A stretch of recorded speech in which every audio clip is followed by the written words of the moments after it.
नमस्कार। राजस्थान के मुख्यमंत्री श्री अशोक गहलोत के खिलाफ 31/3/2022 को जब एफआईआर दर्ज हुई, उसके बाद मेरे खिलाफ 16 नए मुकदमे, 8 पुराने बंद हो चुके, झूठे माने जा चुके मुकदमे खोले गए। 121 दिन तक पुलिस रिमांड पर रखकर मुझे यातना दी गई।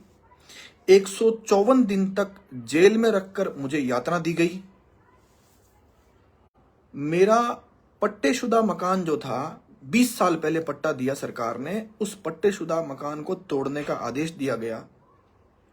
मेरी सुरक्षा के लिए दिया गया हथियार लाइसेंस, जिसको हाईकोर्ट में भी उन्होंने जवाब में दिया सरकार ने कि साहब इसको सुरक्षा के नाम पर हमने हथियार दे रखा है, हथियार लाइसेंस भी निरस्त किया।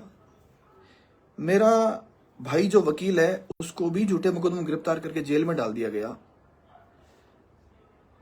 मैंने जो भ्रष्टाचार के मुकदमे दर्ज कराए थे और जिन अपराध को खोलकर अपराधों के खिलाफ मुकदमे दर्ज कराए थे, उन सब मुकदमों को बंद कर दिया गया।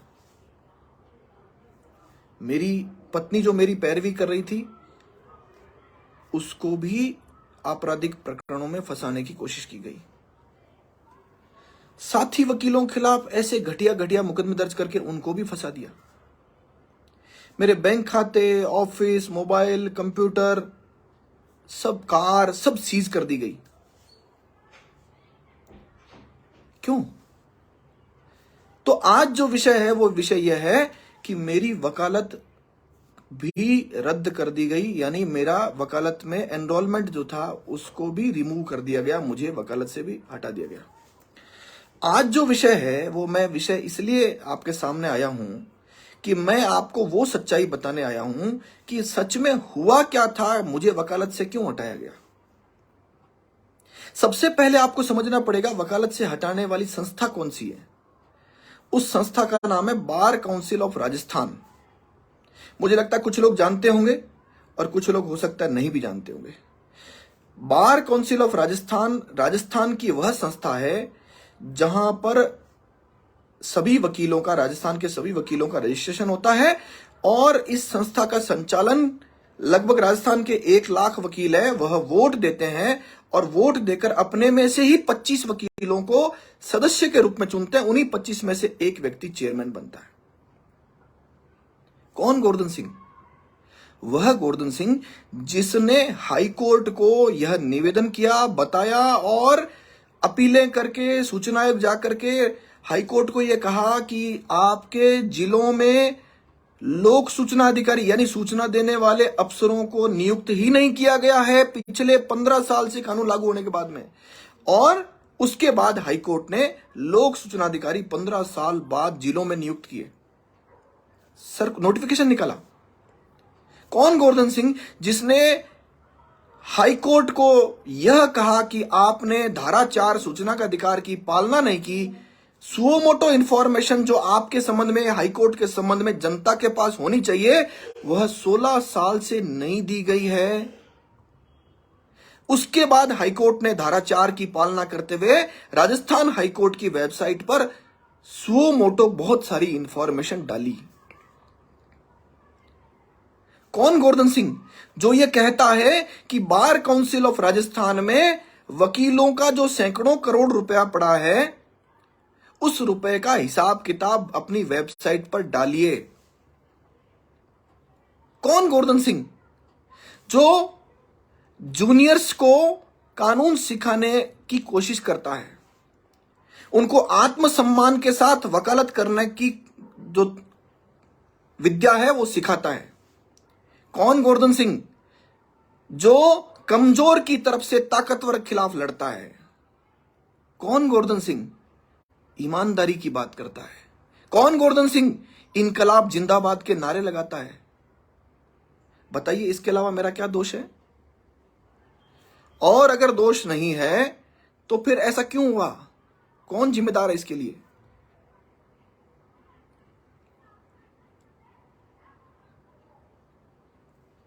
यह सारी बात आप सब लोगों को बताने आया हूं। बार काउंसिल ऑफ राजस्थान में जिन 25 वकीलों को चुनकर वकीलों ने भेजा, उन्होंने कहा ऐसा व्यक्ति तंत्र में नहीं चाहिए, हमको सिस्टम में नहीं चाहिए भाई। वह जो न्यायपालिका में शुचिता की बात करता है, ऐसा व्यक्ति नहीं चाहिए भाई। मेरे खिलाफ इतने मुकदमे अचानक दर्ज किए गए क्योंकि मैं एक ताकतवर व्यक्ति के खिलाफ लड़ रहा था। पूरा तंत्र, पूरी ताकत सत्ताधीश होने के नाते उस आदमी के पास थी। इसके बावजूद क्या हुआ? एक इंफॉर्मेशन मैंने फेसबुक पोस्ट के माध्यम से कई बार आपको दी है कि राजस्थान में आपके खून पसीने की कमाई, मैं दोबारा बोल रहा हूं, इस बात को, बड़ी इंपॉर्टेंट है, राजस्थान में आपके खून पसीने की कमाई को हमारे राजस्थान के मुख्यमंत्री किस तरह से दे रहे हैं और किस तरह से लुटा रहे हैं। मैं आपको एक एग्जांपल देता हूं, उससे आपको बात समझ में आएगी। फिर समझ में आएगा कि मेरी वकालत क्यों रद्द की गई और वो क्यों बहाल किया, कैसे बहाल हुआ मैं। एक सरकारी वकील राजस्थान में जिनका नाम है श्री MS सिंघवी, जो राजस्थान में सरकारी वकील होने के नाते एडवोकेट जनरल के पद पर आसीन है। राजस्थान विधानसभा में भी यह तथ्य आया था, उनको हमारे राज्य के मुख्यमंत्री प्रति माह राजकोष से, राजकोष का मतलब होता है आपकी जेब का पैसा, हर महीने, दोबारा बोल रहा हूं, हर महीने प्रति माह लगभग 1 करोड़ रुपए का भुगतान करते हैं सरकारी वकील को। इनको बोलते हैं AG, एडवोकेट जनरल।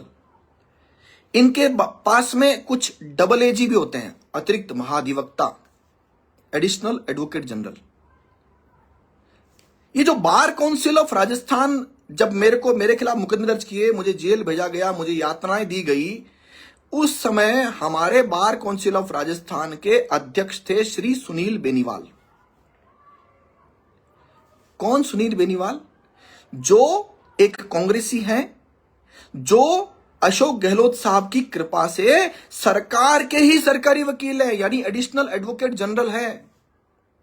जब मुझे जेल भेजा गया था तब तक राजस्थान सरकार सुनील जी के खाते में करोड़ों रुपए डाल चुकी थी। करोड़ों रुपए का भुगतान राजकोष से, यानी जनता की जेब से, यानी वकीलों की जेब से दे चुकी थी। वह बार काउंसिल ऑफ राजस्थान के अध्यक्ष थे। क्या उनको पसंद आएगा गोवर्धन सिंह किसी चीफ मिनिस्टर के खिलाफ पैरवी करे? नहीं आएगा ना। तो एक शिकायत राजस्थान पुलिस के पुलिस अधिकारी से कराई गई इसलिए बोल रहा हूं कि ये पूरी स्क्रिप्ट लिखी एक राइटर है राजस्थान में। अभी आपको समझ में आ जाएगा राइटर कौन है। उसने एक पूरी स्क्रिप्ट लिखी और उस स्क्रिप्ट पे काम करने के लिए बहुत सारे जो बड़े बड़े लोग थे उनको लगाया गया। और थोड़ी देर बाद, आप नहीं, अगर मेरे इस लाइव को कोई भी वकील, कोई भी कानून जानने वाला, मजिस्ट्रेट, जज या कोई भी सामान्य बुद्धि का व्यक्ति है वो भी समझ जाएगा। स्क्रिप्ट इसलिए बोल रहा हूं कि 12 साल पहले भी एक स्क्रिप्ट लिखी गई थी और उस स्क्रिप्ट राइटर का नाम था श्रीमान अशोक गहलोत, जो 12 साल पहले मुख्यमंत्री थे। राइटर साहब ने जो स्क्रिप्ट लिखी और उसमें जो स्क्रिप्ट को आगे बढ़ाया, उसमें मेरे खिलाफ बहुत सारे झूठे मुकदमे, फिर हिस्ट्री शीट फाइल, फिर इनाम घोषित करने काम, अखबारों में बदनाम करने काम। जो स्क्रिप्ट लिखी थी, अगर मैं स्क्रिप्ट आपको कभी जब बुक सामने आएगी, जो चीजें सामने आएगी आपको, वो स्क्रिप्ट जब आप नई वाली स्क्रिप्ट देखेंगे 12 साल बाद वाली, एक दाने का भी अंतर नहीं दिखेगा आपको, एक दाने का भी। बार काउंसिल ऑफ राजस्थान ने एक मेरे खिलाफ शिकायत जो आई थी उस पर एक कमेटी बनाई। उसमें नाम ध्यान से सुनिएगा, एक थे बार काउंसिल ऑफ राजस्थान के मेंबर योगेंद्र सिंह शक्तावत, दूसरे थे श्री चिरंजी लाल सैनी। दोबारा सुनिए, श्री चिरंजी लाल सैनी। दोबारा इसलिए बोला है कि श्री चिरंजी लाल सैनी साहब वह व्यक्ति है जिनको अशोक गहलोत साहब ने राजस्थान सरकार की ओर से सरकारी वकील नियुक्त कर रखा है, यानी यह भी AA हैं। उनको उस कमेटी में वकील साहब को लिया गया। तीसरा नाम ध्यान सुनिएगा, श्री तेज करण गहलोत। इन तीनों की एक कमेटी बनाई और कहा कि गोवर्धन सिंह खिलाफ जांच करो। तो जांच करने की पहली प्रक्रिया है कि आप गोवर्धन सिंह को नोटिस दो। तो गोवर्धन सिंह तो जेल में, नोटिस देंगे कैसे? नोटिस मुझे दिया ही नहीं गया, नोटिस जेल में आया ही नहीं कभी। बिना नोटिस मिले और उस डिसिप्लिनरी कमेटी में मेरे खिलाफ फैसला होने की ओर था, लेकिन एक मेंबर जो अजमेर के थे, श्री योगेंद्र सिंह शक्तावत, जिन पर सरकार या स्क्रिप्ट राइटर ने दबाव बनाया, तो उन्होंने कहा भाई मैं ये नहीं कर सकता, तो उनको इस कमेटी से हटा दिया गया। किनको लाए? गंगानगर के वकील श्री नौरंग सिंह चौधरी, जो बार काउंसिल ऑफ राजस्थान के मेंबर हैं, जो पिछली बार भी थे, उससे पहले भी थे, उनको उस कमेटी में लाया गया। मैं दोबारा बोल रहा हूं, उस कमेटी में लाया गया। लाने वाले कौन व्यक्ति थे? बार काउंसिल ऑफ राजस्थान के चेयरमैन श्री सुनील बेनीवाल। कौन? जो डबल एजी है। कौन? जो कांग्रेसी है। वो लेकर आए, और लेकर आए, और मैं जेल में बैठा हूं, मुझे नोटिस नहीं दिया गया जेल में। और नोटिस दिए बिना जब हमारे वकीलों ने उनको कहा कि साहब उनको नोटिस तो दीजिए, कि नहीं भाई हम नोटिस नहीं देंगे, और मेरे खिलाफ फैसला किया गया कि गोवर्धन सिंह को वकालत से निकाला जाता है, सरल कानूनी भाषा में एनरोलमेंट से हटाया जाता है, यानी अब वो गोवर्धन सिंह वकालत नहीं कर सकता। आरोप क्या थे? यह इंपॉर्टेंट बात है कि आरोप क्या थे, जो बताने के लिए मैं आज आपके सामने आया हूं। पहला आरोप कि गोवर्धन सिंह खिलाफ कई सारे मुकदमे दर्ज हो गए हैं। बताइए, किसी के खिलाफ मुकदमे दर्ज होना अपराध है क्या? राजस्थान में 1 लाख वकील है। आप वकील अगर कोई मुझे देख रहे हैं तो मुझे लगता है उन 1 लाख में से 5,000 वकीलों के खिलाफ तो किसी न किसी प्रकार, चाहे 498A का हो, चाहे घरेलू झगड़े का हो, कोई और मुकदमे तो दर्ज हो ही सकते हैं। क्या मुकदमे दर्ज होने से किसी को आरोपी माना जाए? अगर माना जाए तो भारत के 20 लाख वकीलों में से लगभग वकील इसमें निपट जाएंगे। मुकदमा दर्ज कोई भी सरकार कर देगी, और मुकदमा दर्ज करने के बाद जुर्म प्रमाणित भी कर देगी। अलो साहब आज के बाद वकालत।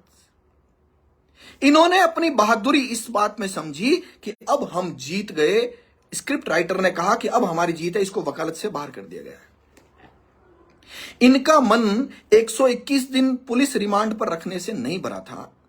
इनका मन 154 दिन तक जेल में रखने से नहीं भरा था। तो इन्होंने कहा वकालत से इसको बाहर किया जाता है। दूसरा आरोप सुनिएगा, और राजस्थान का हर आदमी सुनिएगा, आपके टैक्स के पैसे से भी लग रहा है इसमें। दूसरा आरोप था कि हाई कोर्ट में एक कर्मचारी रिश्वत लेते हुए पकड़ा गया। एसीबी में मामला दर्ज हुआ। यह जिस वकील ने पकड़वाया वह गोवर्धन सिंह का साथी था, और इस रिश्वत लेते हुए का जो वीडियो था वो मैंने फेसबुक पर जनता को दिखा दिया। क्या लिखा है सुनिएगा, मैं फैसले में बताता हूं आपको। जिस प्रकार बच्चा पैदा होने पर नर्स को बख्शीश या टिप दी जाती है, जिस प्रकार होटल या रेस्टोरेंट में वेटर को टिप या बख्शीश दी जाती है, उसी प्रकार हाई कोर्ट के कर्मचारियों को वकील टिप या बख्शीश देते हैं। वह रिश्वत की कैटेगरी में नहीं आती है। ये कौन कहते हैं? सरकार के करोड़ों रुपए लेने वाले, राजकोष से करोड़ों रुपए लेने वाले डबल एजी श्री चिरंजी लाल सैनी अपने फैसले में लिखते हैं, और उस फैसले पर श्री नौरंग सिंह चौधरी भी साइन करते हैं, श्री तेजकरण गहलोत भी साइन करते हैं। और ब्राइब की परिभाषा बताऊं आपको, मुझे लगता है बहुत सारे वकील देख रहे होंगे, हंस रहे होंगे अभी। ब्राइब की परिभाषा यह है, वेतन के अलावा किसी भी प्रकार का गिफ्ट, टिप, बख्शीश या कोई अन्य चीज अगर कोई सरकारी कर्मचारी लेता है तो ब्राइब यानी रिश्वत होगी वो। लेकिन हमारे ये कहते हैं गोवर्धन सिंह ने रिश्वत लेते हुए कर्मचारी का वीडियो जनता को दिखा दिया, इसलिए न्यायपालिका की गरिमा समाप्त हुई है। मुझे बताइए, रिश्वत लेता हुआ कोई दिखे और एसीबी में मामला दर्ज हो तो उससे गरिमा बढ़ती है, या वो रिश्वत लेता रहे उससे गरिमा बढ़ती है? दूसरा मेरे पर आरोप। तीसरा आरोप यह लगाया कि गोवर्धन सिंह ने न्यायालय परिसर में देशभक्ति के नारे लगाए। सर, मुझे लगता है आप बहुत सारे लोगों ने जब वकीलों की हड़ताल में नारे लगाते हुए देखते होंगे आप ना, कोर्ट परिसर में खूब ऐसे टोला हमारा, हम वकीलों का जाता है, वकील एकता जिंदाबाद, और बहुत सारे नारे लगाते हैं। उन नारों में कई बार बहुत सारी चीजें ऐसी भी होती है जो शायद नारे नहीं लगने चाहिए वैसे। और गोवर्धन सिंह ने देशभक्ति का नारा लगाया, यह कहते हुए फैसले में लिखा कि इसलिए गोवर्धन सिंह वकालत करने लायक व्यक्ति नहीं है। कौन गोवर्धन सिंह? जिसके लिए स्क्रिप्ट राइटर ने मेरे बीकानेर के घर के पास महीनों महीनों तक सिपाही और कई पुलिस अधिकारियों को छोड़ा कि इसके बारे में पता करो। तो उनको पता क्या लगा? पता आपको?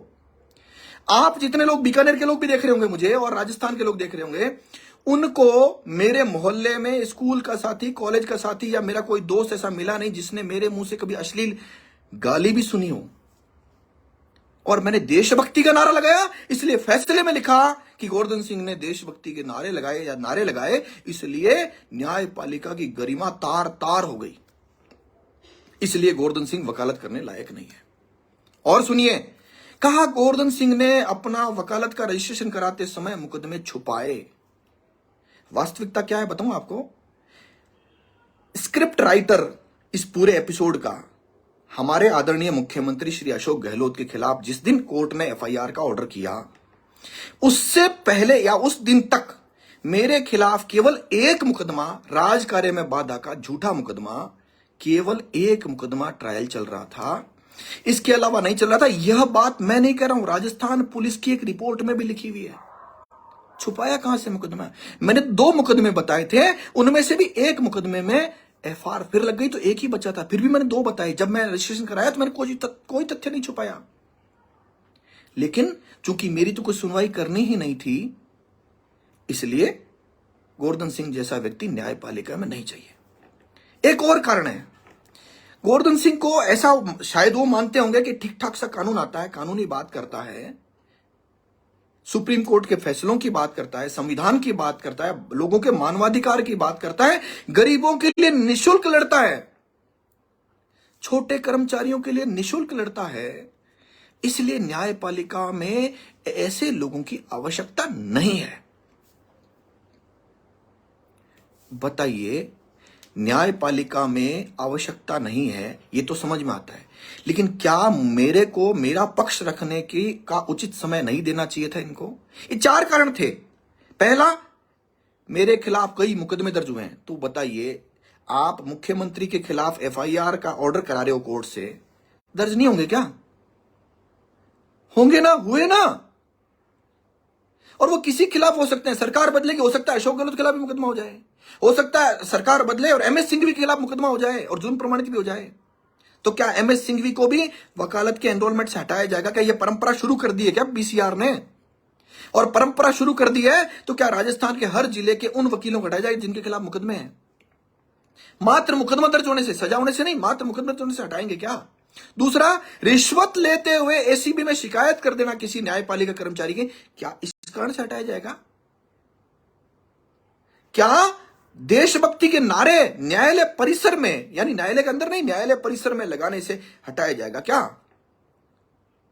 कल को वकील एकता जिंदाबाद हम बोलेंगे और हमको एनरोलमेंट से बाहर कर दिया जाएगा क्या?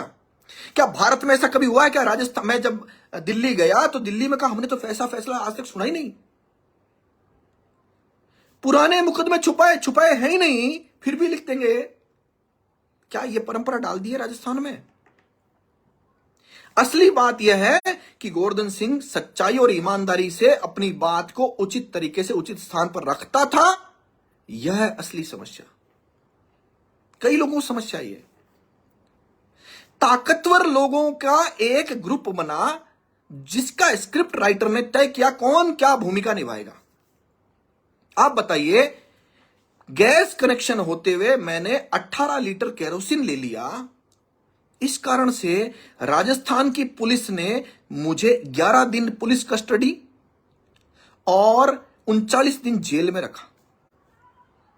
जब मुझे कोर्ट में पेश किया गया, मैंने ओरिजिनल राशन कार्ड दे दिया, साहब ये ओरिजिनल राशन कार्ड रहा, मैं जयपुर रहता हूं और मेरे खिलाफ यह मुकदमा दर्ज किया है। क्या आपको लगता नहीं कुछ गड़बड़ है? 121 दिन की पुलिस कस्टडी अजमल कसाब को भी नहीं दी थी।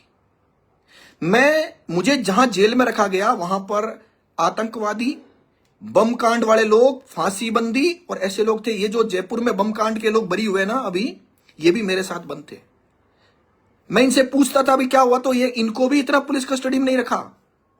सरकारी वकीलों ने इनके खिलाफ पैरवी नहीं की, लेकिन मेरे खिलाफ इतनी भयंकर पैरवी की सुप्रीम कोर्ट में। अभिषेक मनु सिंघवी से लेकर नीचे तक कई डबल एजी, कई स्पेशल एडवोकेट, इनको करोड़ों रुपए का भुगतान आपकी जेब से यानी सरकार ने राजकोष से किया था।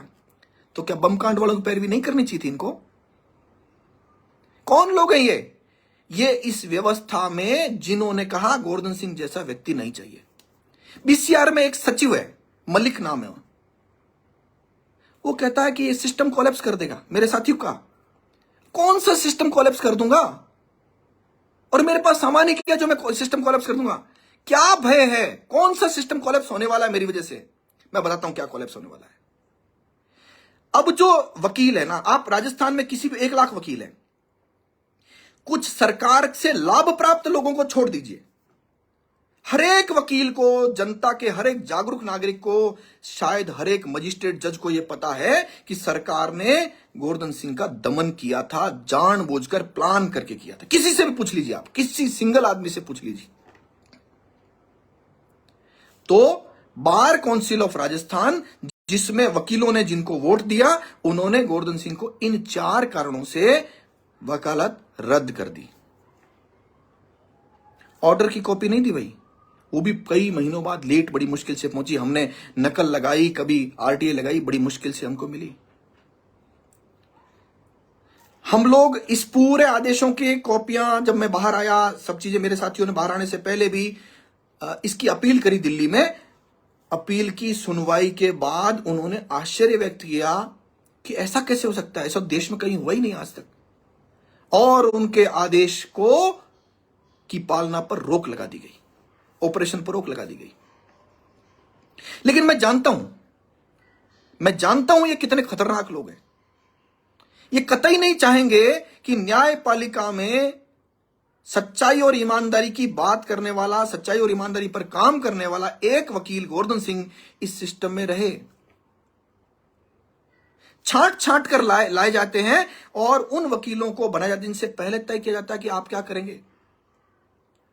बात मेरे वकालत में रहने का या नहीं रहने का नहीं है। मान लीजिए मैं वकील नहीं भी रहता हूं, क्या इससे राजस्थान का भला होगा?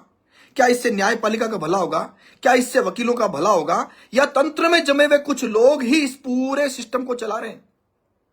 मुझे बताइए। मैं आपसे एक बहुत सरल भाषा में बात समझाता हूं आपको, और मैं कहता हूं,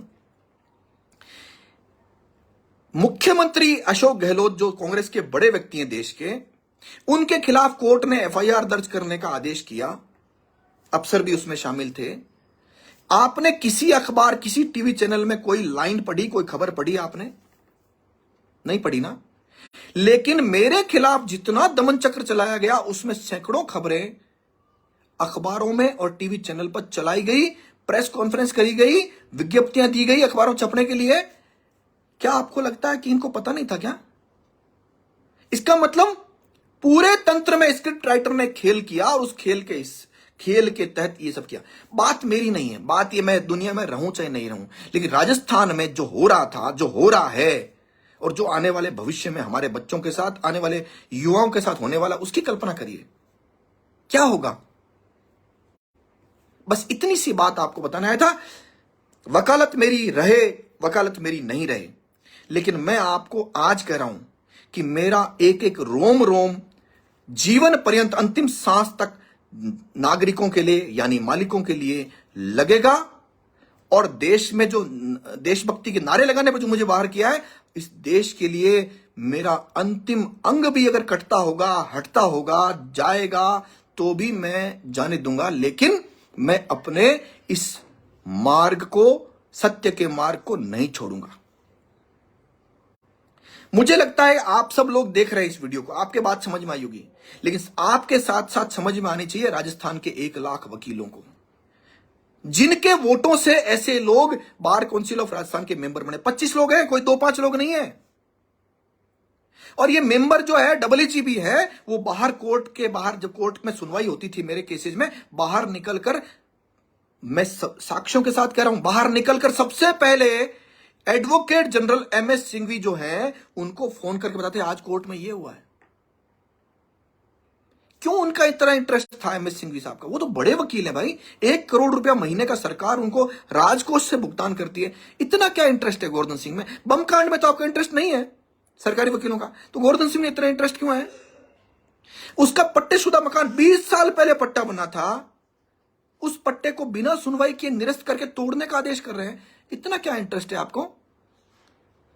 मेरे को पुलिस हिरासत में पूछा गया कि आपके पास हथियार कौन सा है? मैंने कहा भाई एक पिस्टल है, एक बंदूक है।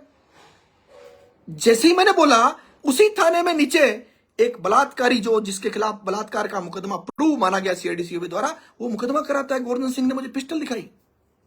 उनको पता ही नहीं था गोवर्धन सिंह के पास हथियार कौन सा है, और वो मुकदमा करके मेरी पिस्टल हथियार लाइसेंस निरस्त किया गया। क्या इंटरेस्ट है गोवर्धन सिंह में इतना? 121 दिन तक आपने मुझे पुलिस रिमांड पर रखा, सरकार ने मुझे रखा। क्या इंटरेस्ट था इतना? क्या खतरा था मेरे से? 154 दिन आपने जेल में मुझे रखा, आतंकवादियों के साथ रखा, फांसी बंदियों के साथ रखा, पाकिस्तानियों के साथ आपने रखा। क्या इंटरेस्ट था? मेरे परिवार के भाई को जेल में डाला झूठे मुकदमों, मेरे साथियों को आपने झूठे मुकदमे दर्ज करके परेशान किया। क्या इंटरेस्ट था आपका? मैंने जो हबीब खान गोरान जैसे भ्रष्टाचारी आरपीएससी चेयरमैन के खिलाफ जो मुकदमे कराए, भ्रष्टाचार के वेल प्रूव्ड मुकदमे हुए, जांच में प्रूव्ड पाए गए, अशोक गहलोत साहब, स्क्रिप्ट राइटर साहब, आपने उनको उन मुकदमों में बरी कराया है। अभी तक जनता को पता नहीं है, और पता है तो सबको पता नहीं है। क्या इंटरेस्ट था आपको? क्या इंटरेस्ट है हबीब खान गोरान, जिसको आपने आरपीएससी का मेंबर बनाया, उसके बाद आपने आरपीएससी चेयरमैन बनाया, फिर वो पेपर चोरी करते हुए पकड़ा गया, प्रिंटिंग प्रेस से पेपर चोरी करते हुए। उसके खिलाफ भ्रष्टाचार के मुकदमे जिनमें मैं कंप्लेनेंट था, उन भ्रष्टाचार दुश्मनी हो सकता है मेरे से आपकी हो, उन भ्रष्टाचारियों को बरी किया आपने। क्या इंटरेस्ट है आरपीएससी में आपका इतना, और गोवर्धन सिंह में? ये सारी बात आपके सामने मैं लेकर आना चाह रहा था, क्योंकि आपको जानना जरूरी है। मैं जानता हूं मुझे वकालत में शायद हो सकता है ये लोग अभी और प्रयास करेंगे, लेकिन मैं चाहता हूं कि हाई कोर्ट, सुप्रीम कोर्ट और सारे वकील इस पूरी व्यवस्था को जाने। आज मेरे साथ हुआ है, पता है क्यों किया इन्होंने? आज इन्होंने राजस्थान के हर वकील, देश के वकीलों को भी इन्होंने डराने की कोशिश की, किसी ताकतवर के खिलाफ पैरवी मत कर लेना, और नहीं तो प्रयोग करना हो तो राजस्थान के वकीलों को जाकर एक बार कहिए कि साहब अशोक गहलोत के खिलाफ एफआईआर दर्ज कराने का, हमको कोर्ट्स में कंप्लेंट फाइल करनी है। कितने वकील खड़े होंगे? यह जो डराने का काम वकीलों किया गया, जो नहीं डरे, असफल कोशिश हुई है इनकी, वो काम वकीलों के साथ किया गया है। आप ये पोस्ट, आप मेरा जो वीडियो देख रहे हैं, इसको शेयर जरूर करिए, शेयर करके कम से कम वकीलों तक जरूर पहुंचाइए। और वकील क्या करेंगे? इन 25 मेंबरों को जो आपने चुना है, इनसे सवाल तो करिए कि आपने गोवर्धन सिंह को 4 कारणों से बाहर किया। पहला, कई मुकदमे दर्ज हुए। दूसरा, रिश्वत लेते हुए एसीबी में मामला दर्ज हुआ, उसको वीडियो में दिखाया जनता को। तीसरा, देशभक्ति के नारे लगाए। चौथा, उसके खिलाफ पुराने मुकदमे छुपाए, झूठी बात थी जो। एक बार इनसे पूछो सही कि आप 25 लोग वहां कर क्या रहे थे? इस काम के लिए भेजा वकीलों ने वहां पर कि आप सरकार से लाभ प्राप्त लोगों के कहने पर यह करेंगे क्या? बस इतना सा काम आप कर दीजिए। आप इस पोस्ट को शेयर करिए, इस लाइव वीडियो को शेयर करिए और वकीलों तक पहुंचा दीजिए। वकील इस पूरी बात को सुनकर, समझकर इनसे सवाल करे। मुझे पता है अभी तक ये और ऑर्डर कर सकते हैं, लेकिन सवाल यह, सच्चाई बताने में अगर ऑर्डर करते हैं, कोई नहीं, इस धर्म युद्ध को फिर से लड़ेंगे, दोबारा लड़ेंगे, और दोबारा लड़कर फिर दोबारा। मुझे लगता है ईश्वर हमारे साथ है, और मुझे लगता है ईश्वर अगर हमारे साथ है तो सत्य की जीत होना भी तय है। तो इस प्रकार से मेरी वकालत रद्द की गई, और इस प्रकार से दिल्ली ने मुझे बहाल किया। कब तक बहाल रहता हूं मुझे नहीं पता, लेकिन मुझे यह जरूर पता है कि मैं अंतिम सांस तक हिंद की जय करता रहूंगा। धन्यवाद। जय हिंद, जय भारत।